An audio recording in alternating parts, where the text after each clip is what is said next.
August 2024 Thane जिल्ह्यातल्या बदलापूरमधल्या एका नामांकित शाळेत 2 चिमुकल्या मुलींवरती अत्याचार झाल्याचं उघडकीस आलं होतं। या घटनेनं अख्खा महाराष्ट्र हादरला होता। फक्त बदलापूरच नाही तर राज्यभरात ठिकठिकाणी आंदोलनं झाली, मोर्चे निघाले। या घटनेचा जोरदार निषेध करण्यात आला। या अत्याचार प्रकरणात अक्षय शिंदे या आरोपीचं नाव समोर आलं, त्याला अटक झाली आणि कथित एन्काउंटरमध्ये त्याचा मृत्यू झाला। पण आता 1.5 वर्षांनी हे प्रकरण पुन्हा एकदा चर्चेत आले। याचं कारण म्हणजे या प्रकरणात सहआरोपी असलेल्या एका व्यक्तीची भारतीय जनता पार्टीनं बदलापूरमध्ये स्वीकृत नगरसेवक म्हणून नियुक्ती केली आहे। अत्याचारासारख्या गंभीर प्रकरणात आरोपी असलेल्या व्यक्तीला नगरसेवक पद कशाच्या आधारे देण्यात आलं, असा प्रश्न उपस्थित केला जातोय। हा सगळा विषय नेमका काय आहे? भाजपनं बदलापूर अत्याचार प्रकरणातल्या कोणत्या आरोपीला नगरसेवक पद दिलंय? त्याला हे पद कसं मिळालं? आमदाराशी असलेले संबंध कसे चर्चेत आलेत? यावर भाजपकडून काय प्रतिक्रिया आली आहे? सगळ्या प्रश्नांची उत्तरं देणारा हा व्हिडिओ। नमस्कार, मी चिन्मय आणि तुम्ही पाहताय बोलभिडू। बदलापूर मधल्या एका नामांकित शाळेत 12 ते 13 ऑगस्ट 2024 दरम्यान 2 चिमुरड्या मुलींवर अत्याचार झाल्याचं समोर आलं होतं। या प्रकरणात शाळेतला सफाई कर्मचारी अक्षय शिंदे हा मुख्य आरोपी होता। दोघींपैकी एका मुलीनं तिला त्रास होत असल्याचं पालकांना सांगितलं होतं। यानंतर या मुलीचे पालक तिला खासगी रुग्णालयात तपासणीसाठी घेऊन गेले। मेडिकल रिपोर्टमध्ये या मुलीच्या गुप्तांगाला दुखापत झाल्याचं समजलं। 16 ऑगस्टला मुलीचे पालक रिपोर्ट घेऊन शाळेत गेले, पण शाळेनं सगळे आरोप फेटाळून लावले। त्यानंतर पोलिसांनी सफाई कर्मचारी अक्षय शिंदे याच्यावर गुन्हा दाखल केला। त्याला अटक करून खटला चालवण्यात येत होता, पण सुनावणीला नेत असताना पोलिसांच्या गाडीतच झालेल्या चकमकीदरम्यान तो मारला गेला। त्यावेळी हे प्रकरण देशभरात चर्चेत आलं। तपासासाठी SITची स्थापनाही झाली होती। तपासात ही घटना फक्त एका व्यक्तीपुरती मर्यादित नाही हे उघड झालं।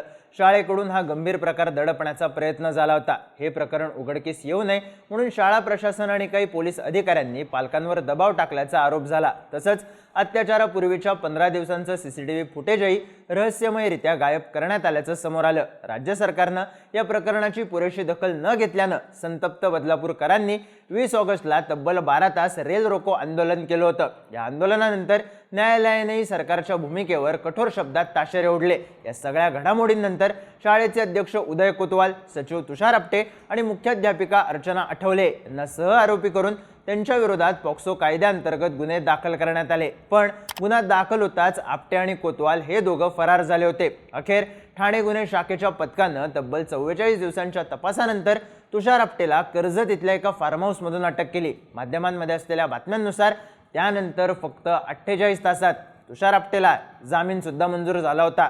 सध्या प्रकरणात कल्याण जिल्हा व सत्र न्यायालयात कोतवाल आणि आपटे यांच्यावरती खटला सुरू आहे। सध्या तुषार आपटे हा जामिनावर बाहेर आहे आणि याच तुषार आपटेला भाजपनं बदलापूरमध्ये स्वीकृत नगरसेवक बनवलंय। कुळगाव बदलापूर नगर परिषदेत शुक्रवारी 9 जानेवारीला झालेल्या स्वीकृत नगरसेवकांच्या निवडीत भाजपच्या 2, शिवसेनेच्या 2 आणि राष्ट्रवादी काँग्रेसच्या 1 सदस्याची निवड करण्यात आली। याच नगरसेवकांमध्ये एक नाव तुषार आपटे याचं होतं। भाजपकडून त्याची नियुक्ती करण्यात आली, पण प्रश्न पडतो का? तर तुषार आपटेच्या नियुक्तीच्या संदर्भात पुढे येणारे नाव आहे भाजप आमदार किसन कथोरे।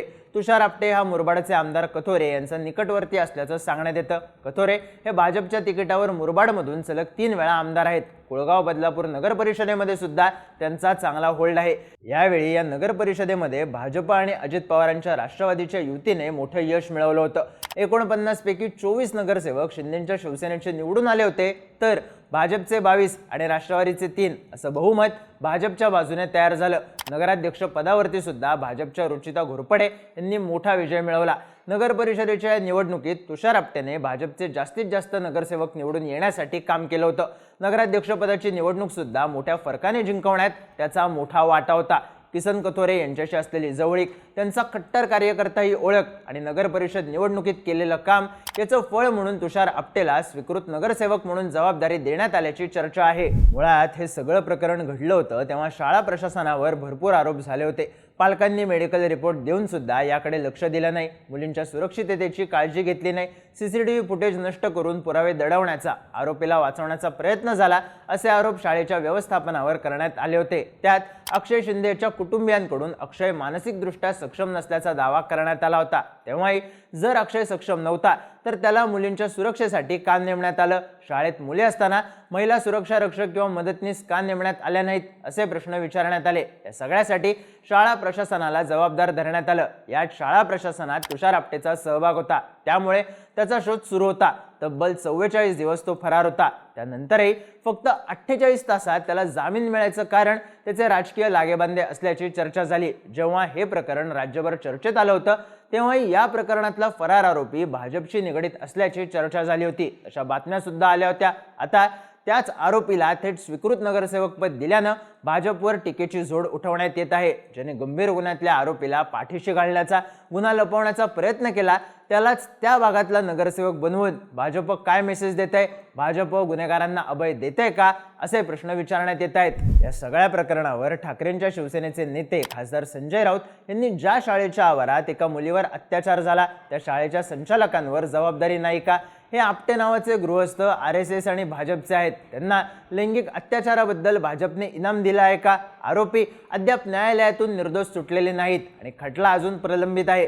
भाजपकडून हा खटला चालू दिला जात नाही आणि भविष्यात फडणवीस त्यालाही क्लीन चिट देतील. अत्याचार प्रकरणातल्या आरोपीला थेट स्वीकृत नगरसेवक करून पालिकेत पाठवणं म्हणजे महाराष्ट्राच्या संस्कृतीवर थुंकण्यासारखं आहे. फडणवीस जेव्हा म्हणतात की त्यांचे इतर पक्षांशी वैचारिक मतभेद आहेत तेव्हा लैंगिक अत्याचार प्रकरणातल्या आरोपींशी तुमची युती होऊ शकते का? अशी टीका भाजप आणि देवेंद्र फडणवीस यांच्यावर केली आहे. तर बदलापूरमधले भाजपचे नेते राजेंद्र घोरपडे यांनी सांगितलं तुषार आपटे यांनी नगरसेवक पदासाठी थेट उमेदवारी मागितली होती, मात्र ती दिली नाही.